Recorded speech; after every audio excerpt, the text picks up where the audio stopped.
Liigume edasi. Tänane 6. küsimus on peaminister Kristen Michalile. Küsib Riigikogu liige Rain Epler ja teemaks on valitsusremont. Rain Epler, palun. Ja aitäh, härra esimees, härra peaminister. No hiljaaegu viskasite sotsid valitsusest välja ja tervel hulgal Eesti inimestel ja ettevõtjatel tekkis mingisugune optimistlik lootus paremuse poole, aga nüüd on selgunud, et sellise sotsialismi ehitamise põhimõtted jäid ikkagi valitsusele alles. Aga mina küsin valitsusremondi kohta, mis minu hinnangul käib jätkuvalt ja seda näitavad mulle kaks märki. Üks on see, et te jätkuvalt peate koalitsiooni läbirääkimisi Eesti 200-ga, aga lisaks te eelmisel nädalal esinesite ka huvitavate avaldustega, kus te ütlesite, et uks Isamaale on ikka avatud ja teie pakute neile tööd, et nad tuleksid valitsusse. Ja esiteks see tööpakkumise aspekt teie sõnavõtus pani kulmu kergitama, et kuidas te neid koalitsioone vaatate, et kas siis on Reformierakond, kes pakub teistele erakondadele tööd, aga mõnes mõttes ma muidugi mõistan, miks selline vaade teil tekkinud on, sest härra Hussar ju enne valimisi ise ütleski, et nemad tulevad ju Riigikokku selleks, et Reformierakond saaks teha seda, mida Reformierakonnal on vaja teha. No ja nüüd siis näib, et Eesti 200 on nagu selline ületöötanud ja alamakstud võõrtööline, kellest on kõik mahlad välja pigistatud ja temaga te nagu näete, et ei ole suurt midagi teha ja siis räägite, et uks Isamaale on avatud ja sellest tulenevalt mul on lihtne küsimus. Kas teil käivad tegelikult praegu kahed läbirääkimised korraga, et üks on siis see teater rahvale, kus te räägite, et Eesti 200-ga koostate koalitsioonilepingut ja teine on läbirääkimised Isamaaga uue ja muutunud valitsuse moodustamiseks? Aitäh! Suur tänu, enne kui härra peaminister vastab, et lugupeetud kolleeg Epler, et me oleme seda teemat teiega siin juba ühe korra saalis arutanud, et see konkreetne tsitaat puudutas maksuküüru kaotamist, mida mina pean küürakaks ja kehvaks lahenduseks ja see puudutas väga konkreetselt ühte asja. Aga härra peaminister, palun. Aitäh, hea Riigikogu esimees, hea küsija, et kas küsimusele, et kas meil käivad mitmed läbirääkimised, saan vastata lihtsalt ei käi. Aga loodan, et see teile kuidagi pettumust ei valmista või veel vähem teie selles rikkalikus fantaasiamaailmas kuidagi mingid piire seaks, et te saate oma lugusid ikka edasi kirjutada, ärge laske ennast sellest segada. Faktid ei peaks kunagi head lugu segama, eks ju. Et nüüd, mis puudutab tööpakkumist, siis valitsuses olemine, valitsusvastutuse kandmine on kahtlemata töö. Parlamendis opositsioonis olemine on samamoodi töö, aga ma hindan seda vastutust oluliselt väiksemaks, sest siit sa võid kindlasti anda mis tahes nõuandeid ilma nende otsuste ja tegude eest vastutamata. Nii et seetõttu ma arvan, ja sama on arvanud ka Eesti 200 juhid, ma ei ole sellest kuidagi üksi, me oleme seda ka korduvalt arutanud, et Isamaa võiks oma valijate huvides parempoolses valitsuses osaleda. Need samad maksualandused, ettevõtete kasumimaksu kaotamine, esimesest eurost tulumaksu alandamine ja ka tulumaksuvaba miinimumi tõstmine, pluss see sama koostöö ettevõtjatega, mis ma julgeks öelda ikkagi üle pikkade aastate on tõepoolest ainulaadselt hea, et Eesti tippettevõtjad ja väga laiapindselt üle kogu Eesti erinevad valdkonnad on kokku tulnud, nähes selles valitsuses võimalust koos teha Eesti elu lihtsamaks ja mõistlikumaks. Nii et ma püüan ja ma arvan, et minu valitsuse liikmed püüavad seda optimismi kindlasti õigustada ja teha seda kõike, mida saame. Esimesed sellised otsused on juba mõnest nädalast on ka meil valitsus.ee leheküljel, seal on selline loendur, kus on kirjas erinevad tegevused, keerulisemad, lihtsamad ja suund peaks ikkagi olema, et suuremad asjad nagu planeerimisprotsessid muutuvad lihtsamaks, kestlikkusaruanne võiks muutuda vabatahtlikuks või perioodiliseks neile, kellel seda siis on vaja ja erinevaid samme saame astuda ja samamoodi ka oleme seadnud üsna kõrge eesmärgi, et me vähendame ikkagi nii palju neid regulatsioone, kontrolle, normatiivakte, aruandlust, et ametites on 5% võrra töötajaid vähem selleks vaja, nii et ma arvan, et see on väga hea eesmärk, õige eesmärk, et majanduse teelt tuleb kõrvaldada need takistused, mis on bürokraatlikult loodud. Kui teil on ettepanekud, need on kindlasti teretulnud. Nii et sellest lähtuvalt, nii et ei ole mitmeid läbirääkimisi käimas ja teiseks ma arvan, et valitsusvastutus siiski on veidi raskem kanda kui opositsioonis, et ma kahtlustan, et valitsuses olles te käisite tihemini tööl kui siin. Aitäh! Suur tänu ja Rain Epler, teil on täpsustav küsimus, palun.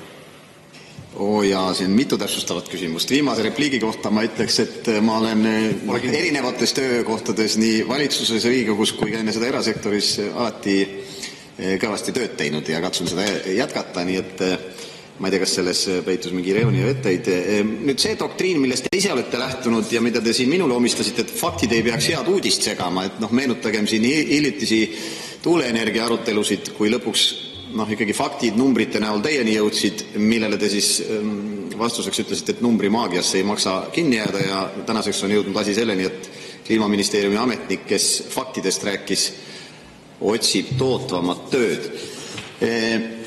Ja mina ju tuginesin faktidele selles mõttes, et see, et koalitsiooni läbirääkimised jätkuvalt käivad, seda te ütlete siin ise üle päeva ja teie kolleegid Eesti 200-st ja seda te ütlesite eelmine nädal, et uks on Isamaale avatud ja te pakute neile tööd. Ma usun, et isamaalased on ka nii kogenud poliitikud, et nad päris niimoodi tööle ei tule, et Michal ütles, et tulge Stenbocki ja nad marsivad sisse ja hakkavad kohe tööd lõhkuma, et eks seal siis mingi läbirääkimine ikkagi peab käima. Aga ma küsiks võib-olla laiemalt, et see olukord, kus te olete nüüd ühe eelmise valitsuse partneri välja visanud, nüüd Eesti 200-ga jätkuvalt üritate aru saada, et mis see on, mida te teha tahate, räägite midagi läbi, siis avalikult kuulutate, et hoopis keegi teine võiks veel valitsusse juurde tulla, näitab seda, mida ka näitavad reitingud rahvaküsitlustes, et valitsust usaldab väga vähe Eesti inimesi. Kas te ise hakkate lähemale jõudma sellele, et võib-olla oleks õigem siiski erakorralised valimised korraldada ja saaksime uue Riigikogu koosseisu ja loodetavasti ka toimiva valitsuse selle järel? Aitäh! Aitäh! Valitsus toimib väga kenasti. Ma olen mitmes valitsuses olnud, rohkem Riigikogu koosseisudes kahtlustan kui teiegi. Võin öelda, see valitsus toimib päris kenasti. Kogemuse baasilt muuseas. Seda esiteks. Teiseks, valitsuses on ka põhiline kokku lepitud, millest lähtutakse, ehk seesama aluslepe. Esimese otsusena või esimeste otsuste hulgas see valitsus otsustas tõsta kaitsekulutused vähemalt 5% järgmisest aastast, mis on pretsedenditult kõrge kaitseinvesteeringute määr, nii et ma arvan, et see on väga vajalik kindlustunde andmiseks Eesti inimestele, et nad näeksid oma tulevikku siin, teaksid oma peret siin planeerida, ettevõtjad teaksid siia investeerida. See on väga suur otsus. Samamoodi on kokku lepitud selles uues valitsuses ettevõtete kasumimaksu kaotamine. Ja see on kahtlemata oluline märkida just selles kontekstis, sest sotsiaaldemokraatidega koos me seda kindlasti teha ei oleks saanud. Nende vaade ettevõtete maksustamisele oli pigem ideoloogilisest baasist lähtuv. Meie näeme seda, et kui majanduse kasvutsükli alguses kasv on nüüd alanud, siis sellele tasub hoogu anda. Ja ettevõtete võimalus investeerida kõrgema lisandväärtusega tegevustesse, kasvatada rohkem jõukust, toob jõukust kogu Eesti rahvale ja kõigile inimestele ja kasvatab meie võimalusi tulevikuks, nii et see kahtlemata on mõistlik. Samamoodi kaotame esimesest eurost tulumaksu, mis on kehtestatud eraisikutele ja see tähendab seda, et väiksema sissetulekuga inimeste elu läheb lihtsamaks, sest see oleks mõjunud rohkem just väiksema sissetulekuga inimestele, pensionäridele ja nii edasi. Ja lisaks lõpeb sellesama Isamaa Keskerakonna loodud maksuküüru eluiga. Seda enam ei seata kahtluse alla, et me selle kaotame. Järgmisest aastast on tulumaksuvaba miinimum kõigile inimestele 700 eurot. Nii et see on see, mida me teeme ja nendes asjades me oleme kokku leppinud, nagu me oleme kokku leppinud ka bürokraatia vähendamises. Eesti riigi tippettevõtjad on kokku tulnud ja nagu ma teile juba soovitasin, valitsus.ee leheküljele minnes saate kenasti vaadata, millega me toimetame. Kõiki otsused ei ole veel jõudnud isegi sinna kirja panna. Need otsused on juba rohkem, kui seal kirjas on, selles loenduris, aga kindlasti tuleb. Ja selle küsimuste alltekst veidi, ma kuidagi tajun siin mingit kadedust Isamaa suhtes, aga ma ütleks niimoodi, et ma siiski arvan, et Isamaa valijatele toetajatele võiks olla mõistlik osaleda valitsuses, mis kaotab kasumimaksu, tulumaksu koormust, vähendab inimestele, tõstab tulumaksuvaba miinimumi. Lisaks lihtsustab asjaajamist Eestis, vähendab bürokraatiat, kõike seda oodatakse. Ja Isamaa juhtkonna selline härra Sibula, härra Seedri, Solmani, Reinsalu selline kuidagi rabe käitumine kindlasti ei esinda Isamaa toetajate valijate huve minu hinnangul. Nii et seetõttu ärge olge kadedad enda naabri peale, loodame, et nad siiski võtavad vastu mõistliku otsuse. Aitäh. Suur tänu ja lisaküsimuse esitab kolleeg Martin Helme, palun. Ma pean sissejuhatuseks tegema märkuse istungi juhatajale, et võt, ei olnud ammu aega tagasi, kui siin Riigikogus oli veel täitsa kombeid, aga siis tuli Eesti 200 kombeid uueks tegema. Vanasti oli niimoodi, et Riigikogu istungi juhataja juhatas istungit ja kui ta tahtis kõnet pidada või sõna võtta, siis ta leppis teise Riigikogu juhatuse liikmega kokku, tuli puldist alla, istus oma saadiku koha peale ja võttis sõna või esitas küsimused. Seda pulti ei tohiks kuritarvitada, sealt sekkuda debatti. Nüüd ma ei saa Kristen Michaliga küll nõus olla, et meil on väga töötav valitsus. Te rääkid, mitu kuud te nüüd siin seda ühte väikest maksukest alandate, mis teie ülejäänud maksukaskaadis lainetas meist üle pea. Et valitsuse remont on juba pikalt käinud. Iga nädal te räägite, kuidas teil on kokku lepitud maksualandus. Vabandust, et mida siis vajab, millist suurt tööd vajab see 2% maksumäära muutmine, millega te ei ole hakkama saanud, et te seda Riigikogule esitate? Ei räägi töökast valitsusest või töövõimelisest valitsusest. Et ma võin ise selle eelnõu ära teha, poole päevaga muide.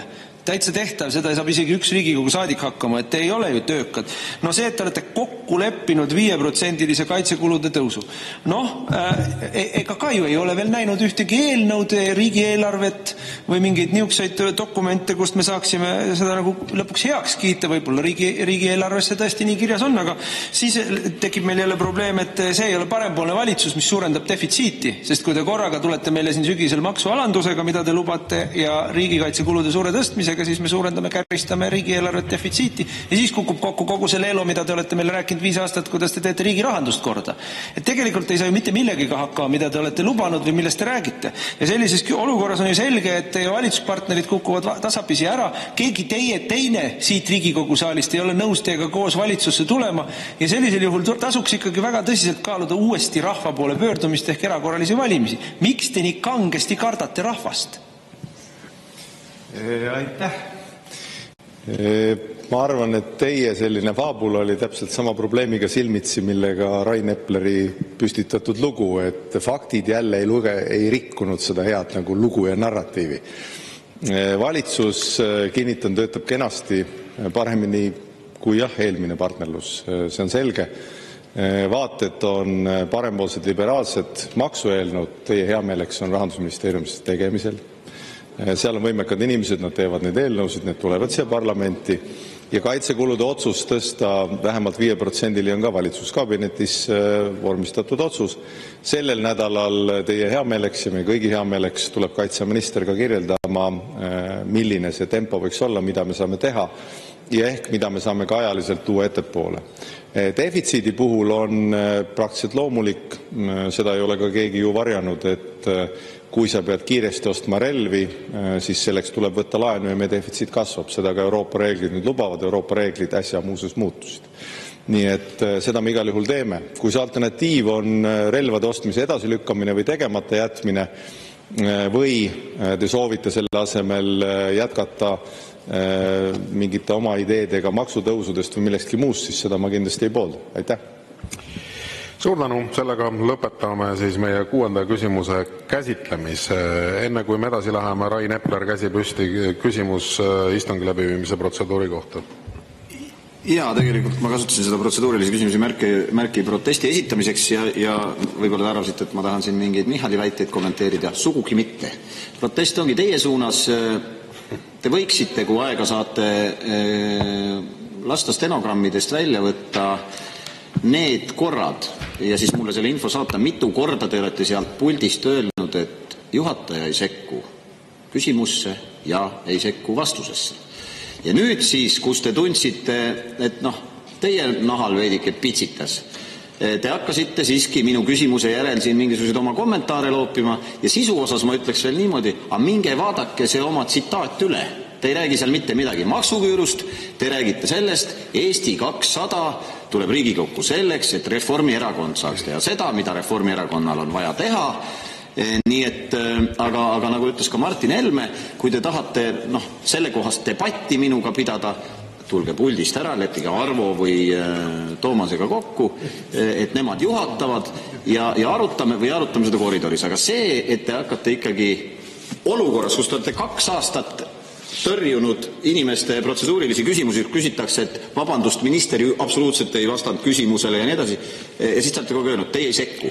Aga nüüd te sekkusite. Et see ei ole päris korrektne töö. Aitäh, hea kolleeg. Ma sain teie küsimusest aru, et vastan väga lihtsalt, et vastusõnavõtu formaat sellist asja infotunnis ei ole.